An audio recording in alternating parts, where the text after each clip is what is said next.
सबने जय जोहार। आज मन्नारी कालकी माता ने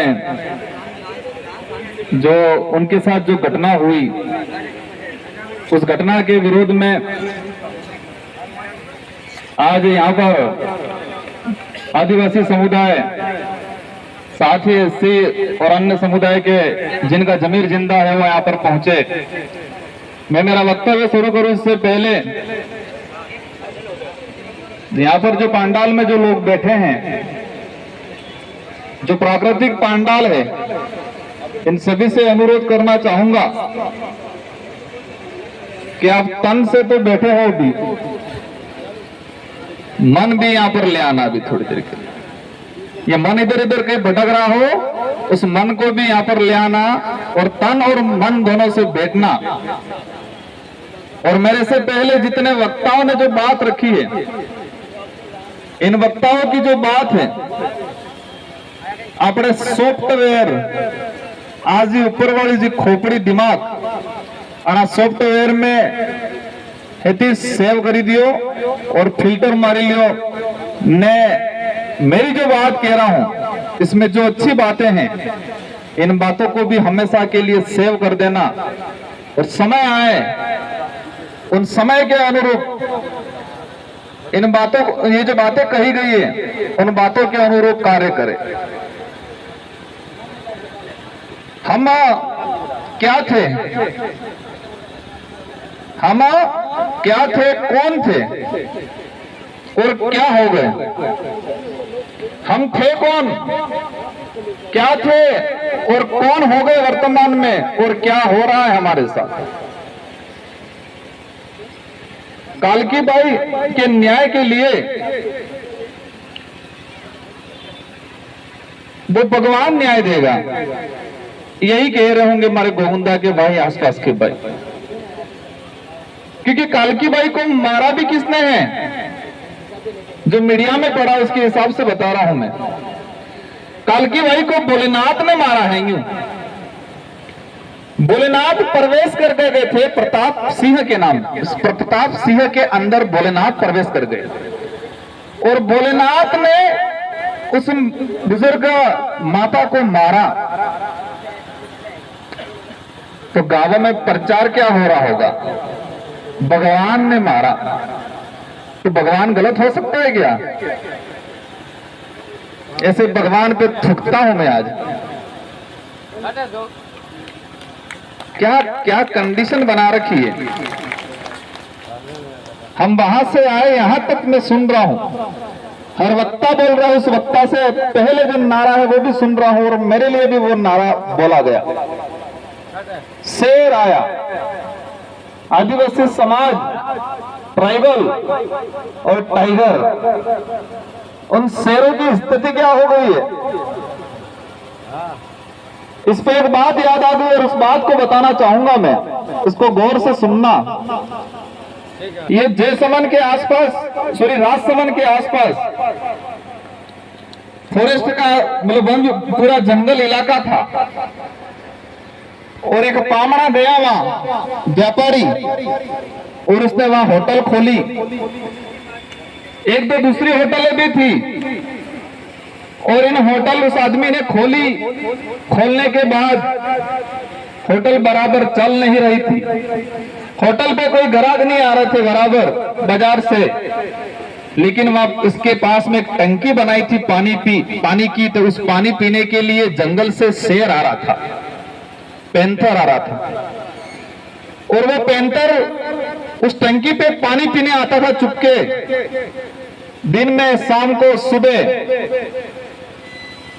तो उस जो व्यापारी जो था उसने तरकीब सोची और उस पानी के अंदर अफीम डाल दिया, क्योंकि वो शेर कभी कभी आता था पानी पी के चला जाता था अपने जंगल के अंदर। तो उसने देखा कि शेर को कैसे कब्जे में किया जाए, कैसे गुलाम बनाया जाए, और उसने उस पानी के अंदर अफीम डाल दिया और वो शेर उस पानी का आदी बन गया, वो नशेड़िया हो गया। और जो जंगल का राजा कहलाता था वो इतना गुलाम बन गया, उतना गुलाम बन गया कि इस होटल के पास ही बैठा रहता, पानी पी के उस टंकी के पास ही। उसकी ताकत, उसकी आइडेंटिटी को वो भूल गया और वो जंगल का राजा जो कहलाता था वो गुलाम बन गया। और पूरे बाजार में और आसपास मार्केट में ये बात फैलाई कि उस होटल पे खाना खाना जाते हैं तो शेर दिखने मिलता है। और उस बात के आधार पे उस मालिक की, उस व्यापारी की दुकान, इसकी होटल इतनी शानदार चल गई क्योंकि वहां पर कोई खाने गया, छोटा बच्चा था साथ में, बच्चे ने शेर देखा, वो पैंतर देखा और जाके उसकी स्कूल में बोला कि मैं कल खाना खाने गई थी मेरे पापा के साथ, मम्मी के साथ, और मैंने शेर देखा। उस कक्षा के अंदर 30-40 बच्चे थे, सबने सुना और 30-40 बच्चों ने अपने घर पे जाके अपने माँ बाप से भी जीत की कि हमको भी शेर देखने जाना है। मतलब वो वास्तविक पैंतर था। ये कहानी ओरिजिनल कहानी है। और उस दुकान, उस होटल वाले की, उस व्यापारी, उस पामड़े की होटल इतनी शानदार चलने लग गई। वो होटल किस लिए चली? क्योंकि इस जंगल के राजा को मानसिक रूप से नशेड़ी बना दिया, शारीरिक रूप से नशेड़ी बना दिया। और वो पैंतर, वो शेर मानो, जो अपनी ताकत को भूल के वो गुलाम बन गया और उसकी होटल चलने लग गई। वही कंडीशन हमारे समाज की हो गई आज। वही कंडीशन हमारे समाज की हो गई है। जो समाज दूसरों को शरण देता था, दूसरों को दान देता था, दूसरों पे दया करता था, जो समाज एक बलशाली था, विवेकशील था, जिसको आज अंधभक्त बना दिया है। और उसी का परिणाम कालकी बाई को मारा जा रहा है और कोई बोलने के लिए तैयार नहीं है। जिस तरह से उसको अफीम देके उस शेर को उसकी ताकत खत्म कर दी गई, इसी तरह गोगुंदा के भाइयों को, आसपास के भाइयों को धर्म का अफीम देके उनको गुलाम बनाने का काम किया जा रहा है। धर्म की बात सुनते ही कई जनों को खलबली भी मच जाएगी। उस धर्म को हम उस धर्म पे थूकते हैं जो धर्म महिला और पुरुष में भेदभाव करता है। उस धर्म पे थूकते हम जो धर्म छुआछूत करवाता है। उस धर्म में जो लिखा हुआ है, अगर शूद्र या आदिवासी कोई मंच, कोई संस्कृत के जो श्लोक है अगर वो सुन लेता है तो उसके कान के अंदर शीशा डाल देना चाहिए। उस जिस धर्म में ये लिखा है उस धर्म पे हम थूकते हैं। जिस धर्म में वर्ण व्यवस्था है उस व्यक्ति को वर्ण व्यवस्था में बांध दिया गया है। तो आदिवासी, दलित, हालांकि आदिवासी तो इस वर्ण व्यवस्था में नहीं आते हैं, लेकिन एससी वाले जबरदस्ती घुसे तो वो जाने क्या स्थिति बना रखी है। मैं जो बोलना चाह रहा था, बातें बहुत सारी सोच रखी थी, लेकिन यहाँ का जो मैंने सुना, आज हमारे वक्ताओं की जो बात सुनी, कैसे लड़नी है लड़ाई हमको। आज एकत्रित हो गए, हम सब ने भाषण दे दिया, आपने सुन दिया, आपने तालियां बजा दी, नारे लगा लिए और घर पे चले जाएंगे। कैसे न्याय लेंगे हम भूल जाएंगे। हम तो कहेंगे 1.5 रुपये किलो गेहूं मरे फेरहूसू से, अभी छोटी छोटी थैलियां मिल रही है, फिर क्या चाहिए। उस थैली के अंदर जाके देखेंगे मिर्ची आई कि नहीं आई, हल्दी है कि नहीं है, तेल आया कि नहीं आया, देखते कि नहीं देखते। अभी सरकार दे रही है, सरकार हमको दे रही है। सरकार क्या, राज्य सरकार की स्कीम है कि फूड पैकेट वितरण किए जाएंगे। हमारा ध्यान तो वहां जाएगा और लाइन में खड़े रहेंगे 2-2 घंटे तक, और घर पे हमारी खेती पशु खा जाएंगे, वहां घास उग गई है, वहां कीड़े खा जाएंगे, वो फसल नहीं देखेंगे हम, लेकिन 2-2 घंटे उस लाइन में खड़े रहेंगे और घर वहां से आते वक्त उस थैली में चेक करेंगे कि मार हो मर मारते धनिया पाउडर नहीं आप जू। मैं भी सरकार का समर्थक हूं, सरकार को समर्थन दे रखा है, लेकिन सरकार की ऐसी स्कीम जो इस देश की गरीब जनता को आत्मनिर्भर नहीं बनाती है, उसको गुलाम बनाती है, उसको परजीवी बनाती है, ऐसी योजनाओं का मैं विरोधी हूं। जो सरकार की योजना इस देश की आम जनता को आत्मनिर्भर नहीं बनाकर परजीवी बनाती है, उसको मानसिक गुलाम बनाती है, उसको और गरीब बनाती है, ऐसी योजनाओं का मैं विरोधी हूं। क्योंकि ये आने वाले समय में इतना घातक हो जाएगा कि हमें करना क्या है, लड़ना क्या है, और लड़ना किससे है और किस तरीके से लड़ना है वो भूल जाएंगे। और इस बात पे किस्सा सुनाना चाहूंगा। आपके नजदीक में ही ये माउंट आबू और अंबाजी जो गब्बर वाला जो किला है, और किला क्या वो गब्बर वाला वो पहाड़ है, उसके आसपास आपने बंदर देखे होंगे। माउंट आबू में भी एक दो बार गया हूं, गब्बर की तरफ भी गया हूं। तो आप जब हम गए थे और इसके बाद जो यात्री जाते हैं तो सारे के सारे बंदर उस रोड पे रहते हैं। एक ऐसा जानवर, इतना फुर्तीला जानवर कि इस पेड़ से कूद के उस पेड़ पे जा सकता है। जंगल में मनचाही चीज जो फल फ्रूट मिला है कोई भी उसको खा के जिंदा रह सकता है, शानदार जीवन यापन कर सकता है। इतना ताकतवर जानवर, इतना फुर्तीला जानवर उस सड़क पे बैठा रहता है। और जो भी यात्री आते हैं, गाड़ी आती है, दौड़ के जाता है, और दौड़ के जाने के बाद तुरंत ये करता है, कोई थैली देता है, थैली पे पड़ जाता है। और इसके बाद होता क्या है, उस अगर मादा है बंदर तो उसके बच्चे पैदा हुए, और उस बच्चों ने पैदा होने के बाद उस पेड़ पे लगा हुआ फल नहीं देखा, उस बच्चे ने उस गाड़ी में आती हुई थैली देखी, और उस थैली में नारियल, केले, बिस्किट, सड़ा हुआ रोटी, वही देखा उस बच्चे ने। उस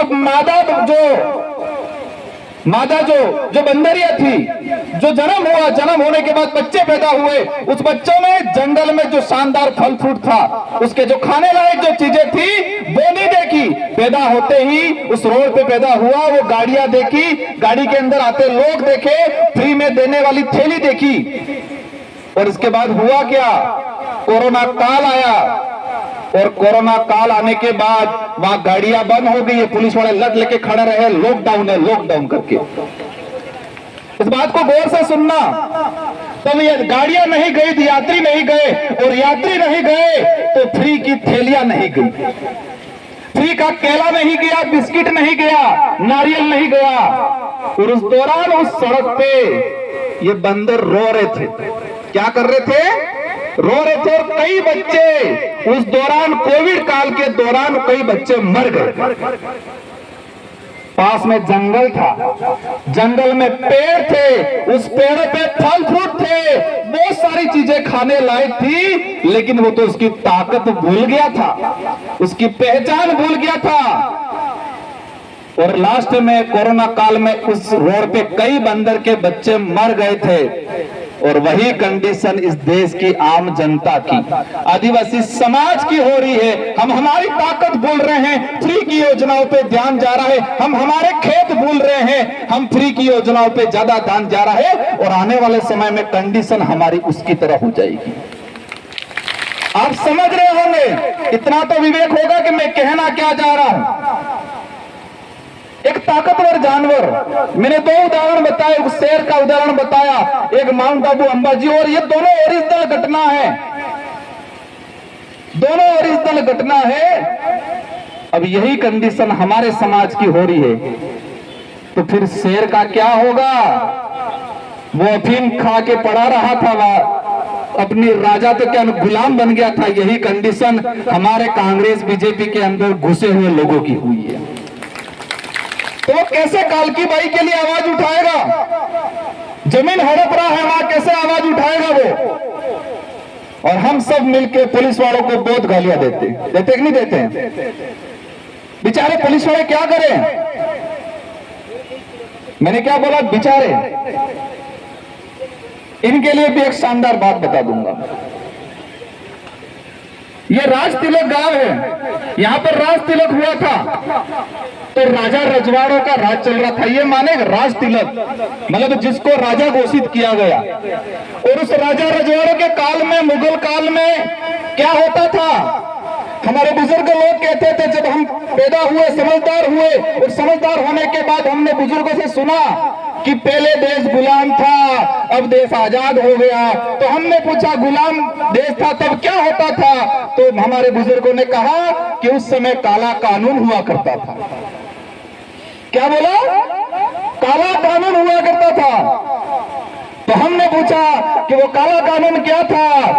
तो वो काला कानून ये था कि राजा जो बोले वो सेनापति मान लेता था, कुछ भी बोला वो मान लेता था, मतलब वो काला कानून था, इसलिए कहते थे काली जबान। तो उस समय क्या होता था? राजा बोलता था सेनापति को कि ये दिन नहीं रात है। सेनापति बोलता यस सर ये दिन नहीं रात है। और वही सेनापति सारी सेना को कहता कि ये दिन नहीं रात है, और सारी सेना बोलती यस सर ये दिन नहीं रात है। पुलिस वाले भी सुन रहे, क्या वर्तमान में भी यही हो रहा है? वर्तमान में भी राजा रजवाड़ों का राज चला गया, लेकिन वो आदत है, वो सोच और वो आदेश नहीं बदला है। ऊपर से कह देता है अधिकारी कि कालकी बाई के मामले में एक जने को ही गिरफ्तार करना है, और यस सर एक जने को ही गिरफ्तार करेंगे, ये बोला होगा उस अधिकारी ने। और उस अधिकारी ने इन सिपाहियों को कहा होगा कि जाओ एक जने को गिरफ्तार करके लाओ। उस सिपाही को पता है कि कालकी बाई के मारने में सहयोग में 2-3 लोग और थे, लेकिन उस सिपाही की हिम्मत नहीं होती है कि साहब ऐसा नहीं ऐसा है। उस सिपाही क्या बोलता है? यस सर अभी आदेश की पालना हो। राजा रजवाड़ों का राज चला गया, मुगलों का राज चला गया, लेकिन वो तरीका नहीं गया है। अब हमें पहचानना है कि इस लोकतंत्र के अंदर राजा बन के कौन बैठा है।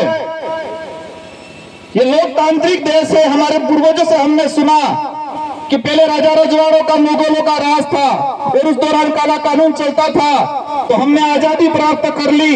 इस आजाद भारत के अंदर लोकतांत्रिक राज है, जनता का राज है। तो इस लोकतांत्रिक राज के अंदर, लोकतांत्रिक व्यवस्था में राजा बन के कौन बैठा है?